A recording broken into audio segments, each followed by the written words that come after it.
বিচার দিবসে মানুষ সবকিছু ভুলে যাবে, মা তার সন্তানকে ভুলে যাবে। ইয়াউমা তারাউনাহা তাযহালু কুল্লু মুরদিআতিন আম্মা আরদাআত, সেই দিন প্রত্যেক স্তনদানকারী মা তার সন্তানকে ভুলে যাবে। ইয়াউমা ইয়াফিরুল মারউ মিন আখিহি ওয়া উম্মিহি ওয়া আবিহি ওয়া সাহিবাতিহি ওয়া বানিহি, সেদিন প্রত্যেক মানুষ তার ভাইয়ের কাছ থেকে পালিয়ে বেড়াবে। সূরা মারিজে এসেছে। ওয়া ফাসিলাতিল্লাতি তুই, তার মা, তার স্ত্রী, তার সন্তান, তার অভিভাবক, তার গোটা গোত্র, সে তাদের সবার কাছ থেকে পালিয়ে বেড়াবে। সে কারো সাথে কোনো কিছু করতে চাইবে না। ওয়াতাকাত্তাআত বিহিমুল আসবাব, কুরআন বলছে সকল সম্পর্ক ছিন্ন হয়ে যাবে। কিন্তু ঈমানদারদের জন্য এমনটা হবে না। ঈমানদারদের জন্য এমনটা হবে না। সে জান্নাতে প্রবেশ করবে এবং তার ভালোবাসা অব্যাহত থাকবে। কার জন্য? তার লোকদের জন্য, যারা হলো কাফির এবং নবীদের শত্রু, কারণ তারা এখনো জীবিত এবং এখনো তাদের আশা রয়েছে। আপনি এমন মানুষের উপর আশা ছাড়বেন না যারা এখনো জীবিত। আর আল্লাহ এমনভাবে আমাদের কাছে বর্ণনা করেছেন যেন তিনি তখনও ঘটনা দেখছিলেন। আল্লাহ তাকে দুনিয়ার ক্যামেরা ভিউ প্রদান করেছিলেন যাতে তিনি দেখতে পারেন যে কি ঘটছে। আর তিনি জান্নাত থেকে দেখে বলছেন যদি তারা জানতে পারে। তিনি বলেননি যে যদি তারা জানতে পারত, আলিমু, বরং তিনি বলছেন ইয়া লাইতা কওমি আলামুন, যদি শুধু তারা জানতে পারে। তিনি এখনই দেখছেন কি ঘটছে, আল্লাহ তাকে দেখাচ্ছেন। সুবহানাল্লাহ। আর তারপর আপনি বুঝতে পারেন যে একনিষ্ঠতা আসলে কি। আমরা মুসলিমরা একনিষ্ঠতার কৃত্রিম ধারণা তৈরি করেছি। আমি এটা মানতে পারি না। একনিষ্ঠতা শব্দটিকে নিয়ে আমরা যা করছি, তুমি যা করো তার সবকিছুতে ইখলাস থাকতে হবে। সব সময় তোমার নিয়তকে যাচাই করে চলবে। এখনই যাচাই করুন। কারণ যদি একনিষ্ঠতা না থাকে তাহলে তোমার কোনো কাজেরই মূল্য থাকবে না। আর তোমার একনিষ্ঠতা থাকতে হবে শুধু এবং শুধুমাত্র আল্লাহর জন্য। আমি এর সাথে দ্বিমত পোষণ করব। আমি জানি এখনই আমাকে হত্যা করতে আসবেন না। রাসূল সাল্লাল্লাহু আলাইহি সাল্লাম একজন মানুষের কথা বলছেন যে অনেক পাপ করেছে, অনেক পাপ। সে নামাজ পড়ে না, কিছুই করে না। একদিন সে হাঁটতে হাঁটতে একটি তৃষ্ণার্ত কুকুর দেখতে পেল। তৃষ্ণায় কুকুরটির জিহ্বা বের হয়ে আছে। আর লোকটি সিদ্ধান্ত নিল যে নিজে পান করার আগে সেই কুকুরটিকে পান করাবে। শীঘ্রই লোকটি মারা গেল আর আল্লাহ তাকে জান্নাত দান করলেন। হ্যাঁ, আসুন ঘটনাটা খেয়াল করি। এই লোকটি, সে কি বিশ্বাসী? আমরা জানি না। সে কি নামাজ পড়ে? না। যখন সে কুকুরটিকে পান করাচ্ছিল, সে কি বলেছিল যে দাঁড়াও, আগে নিয়তের ইখলাস এনে নেই, আমি শুধু এটা করছি আপনার জন্য, ইয়া আল্লাহ, কুকুরের এই বের হয়ে থাকা জিহ্বা আমার কাছে মূল্যহীন, আমি শুধু আপনার সন্তুষ্টি কামনা করি, আর তারপর আমি কুকুরটিকে পানি খাওয়াই। তিনি এমনটা করেছিলেন? তিনি শুধুই কুকুরটির জন্য খারাপ বোধ করেছিলেন এবং কুকুরটিকে পানি পান করিয়েছিলেন, তাই না? তো কুকুরটির জন্য তার উদ্বেগের ব্যাপারে তিনি একনিষ্ঠ ছিলেন, তার ইখলাস ছিল, তাই না? এখানে এই ঈমানদারটি তার লোকদেরকে ভালোবাসেন, কিন্তু তিনি কি বলেছেন যে এটা যদি আল্লাহর জন্য না হতো তাহলে আমি আমার লোকদের ঘৃণা করতাম। তিনি এজন্য তাদেরকে ভালোবাসেন কারণ তারা তারই লোক, আর এটাই তার লোকদের জন্য একনিষ্ঠতা। ইবাদতের ক্ষেত্রে আল্লাহর প্রতি আপনার একনিষ্ঠতা থাকতে হবে, আপনার পিতামাতার প্রতি আপনার একনিষ্ঠতা থাকতে হবে, শুধু আল্লাহর জন্য না, বরং এজন্য যে তারা আপনার পিতামাতা। আপনার একনিষ্ঠতা থাকতে হবে অন্য মুসলিমদের জন্য, কারণ তারা আপনার মুসলিম ভাই। আপনার একনিষ্ঠতা থাকতে হবে আপনার প্রতিবেশীর জন্য। আপনার একনিষ্ঠতা থাকতে হবে আপনার কাজের প্রতি, আপনার লেখাপড়ার প্রতি।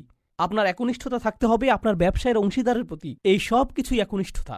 আপনি কৃত্রিমভাবে এটা বানাতে পারবেন না। না, আমি তোমার বন্ধু হতে পারবো না, কারণ এটা আল্লাহর সন্তুষ্টির জন্য না। আমরা শুধু একসাথে বাস্কেটবল খেলবো আর এটা আখিরাতে আমার কোনো কাজে আসবে না। আমি জানি না কে এই অদ্ভুত কথা আপনাকে শিখিয়েছে। যখন আপনি আপনার নিয়ত যাচাই করছেন বাস্কেটবল খেলায় বল ছোড়ার আগে, কারণ এতে কোনো ইখলাস নেই।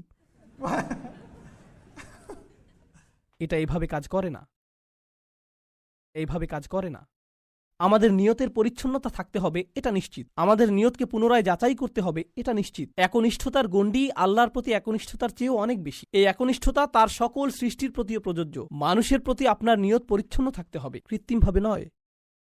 তো এই ছিল তার নিজের লোকদের প্রতি ভালোবাসা, এমনকি জান্নাতে যাওয়ার পরও। এখানে আল্লাহ আসলে বর্ণনা করছেন যে মানুষের প্রতি ভালোবাসা হলো জান্নাতি মানুষের গুণ। আমি আবারও বলছি, নিজের লোকদের প্রতি ভালোবাসা হলো জান্নাতি মানুষের গুণ। তো যখন আপনি এমন মুসলিম দেখেন যারা সবসময় মানুষের প্রতি রাগান্বিত, তারা সবসময় অন্য মুসলিমদের প্রতি রাগান্বিত, তারা নিজেদের পরিবারের প্রতি রাগান্বিত, তারা সবচেয়ে বেশি রাগান্বিত অমুসলিমদের প্রতি, তারা রাগান্বিত, এটা জান্নাতি মানুষের গুণ না। ইয়া লাইতা কওমি ইয়ালামুন। এখন তিনি এই বক্তব্যটি দিলেন তার লোকদের প্রতি। আমরা এমনকি তার নামও জানি না, আর তার কথাগুলো কিয়ামত পর্যন্ত পাঠ করা হবে। এখন আপনার এবং আমার কথোপকথনগুলোর কথা ভাবুন।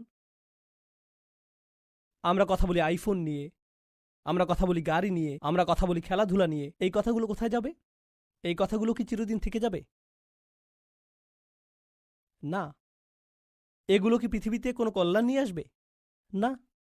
জানেন এই সম্পর্কে ভাবতে গিয়ে আমি কি উপলব্ধি করছি? আল্লাহর কাছে কথা হলো অমূল্য রত্ন। লোকটি কোনো নবী নন, তবুও তার কথা কোরআনে সংরক্ষিত হয়ে আছে। আল্লাহ কি অন্য জিনিসে সংরক্ষিত রাখেন? অকুল্লা শাইইন আহসাইনাহু ফি ইমামিম মুবিন। আল্লাহ বলছেন যে আমি সবকিছুই সংরক্ষণ করে রাখি। তিনি সবকিছুই সংরক্ষণ করে রাখেন। তো কোন জিনিসটি আপনি সংরক্ষণ করে রাখতে চান? ভালো কিছু? কোনো একনিষ্ঠ পরামর্শ?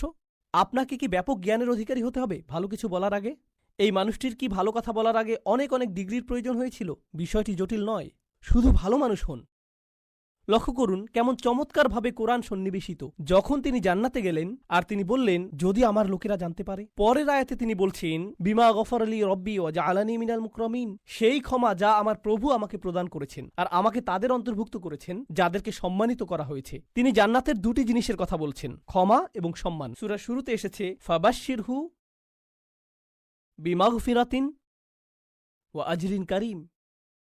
সূরার শুরুতে আল্লাহ বলছেন কোনো এক স্থানের সেই একাকী ঈমানদারদেরকে অভিনন্দন প্রদান করো যে সে পাবে ক্ষমা এবং সম্মানসূচক প্রতিদান। মনে আছে সেটা? ক্ষমা এবং সম্মানসূচক প্রতিদান। এখন সূরার মাঝখানে এই মানুষটি জান্নাতে পৌঁছে গেলেন এবং বললেন ইয়া আল্লাহ, আপনি আমাকে ক্ষমা প্রদান করেছেন এবং সম্মানিতদের অন্তর্ভুক্ত করেছেন। পুনরালোচনা, নিখুঁত পুনরালোচনা। এটাকে বলা হয় কুরআনের ইহকাম ওয়াল কুরআনিল হাকিম। এই আয়াতগুলো নিয়ে শেষে একটি বিষয় আমি আসলেই ভালোবাসি, তা হলো যখন তিনি তার লোকদের সাথে কথা বলছিলেন তিনি বললেন ইন্নী আমানতু বিরব্বিকুম, আমি ঈমান এনেছি তোমাদের প্রভুর প্রতি, আমি ঈমান এনেছি তোমাদের প্রভুর প্রতি। কিন্তু যখন তিনি জান্নাতে প্রবেশ করলেন তিনি বললেন বিমা গফর লি রব্বি, আমার প্রভু। একই মানুষের কথা। এখন তিনি বলছেন আমার প্রভু। যখন তিনি জান্নাত দেখলেন, যখন তিনি জান্নাতে প্রবেশ করলেন, যখন তিনি ক্ষমা লাভ করলেন, যখন তিনি আল্লাহ প্রদত্ত সম্মানের অধিকারী হলেন। প্রসঙ্গক্রমে কারো দ্বারা সম্মানিত হওয়ার অর্থ কি? কিভাবে আপনি কারো দ্বারা সম্মানিত হতে পারেন বলতে পারেন আমাকে? স্বীকৃতি পাওয়া। হ্যাঁ, কারো স্বীকৃতি পাওয়া। কেউ আপনাকে অভিবাদন জানালো, কেউ আপনার সাথে কর্মর্দন করতে আসলেন, এটা দ্বারা তিনি আপনাকে সম্মানিত করলেন, তাই না? আমি এখনই বলে দিচ্ছি, সামনের আয়াতগুলোতে এটা আসবে। সেখানে আল্লাহ বলছেন সালামুন কওলাম মির রব্বির রহিম, এই সূরাতেই। আরো পরে আল্লাহ বলছেন তিনি তোমাদেরকে বলবেন সালাম। তো শুরুতে তিনি বলছেন আমি তোমাদেরকে প্রদান করব সম্মানিত প্রতিদান, সম্মানিত প্রতিদান, সম্মানিত প্রতিদান। সেই সম্মানিত প্রতিদানটি কি? কতটা সম্মানিত এটা হতে পারে? আমি কি একটা মেডেল পাবো? কোনো সার্টিফিকেট দেওয়া হবে পরীক্ষায় পাশ করার পর যেমনটা দেয়া হয়? কি সার্টিফিকেট আপনি পাবেন? আপনি পাবেন সালাম, আল্লাহর পক্ষ থেকে। এটাই আপনি পাবেন। তো যখন তিনি তা পেলেন তিনি ভুলে গেলেন যে এই প্রভু অন্য কারো প্রভু, তিনি শুধু তারই প্রভু। আমার প্রভু আমাকে ক্ষমা প্রদান করেছেন, আমার প্রভু আমাকে সম্মানিতদের অন্তর্ভুক্ত করেছেন, তিনি আমার প্রভু এবং শুধুই আমার প্রভু। সুবহানাল্লাহ।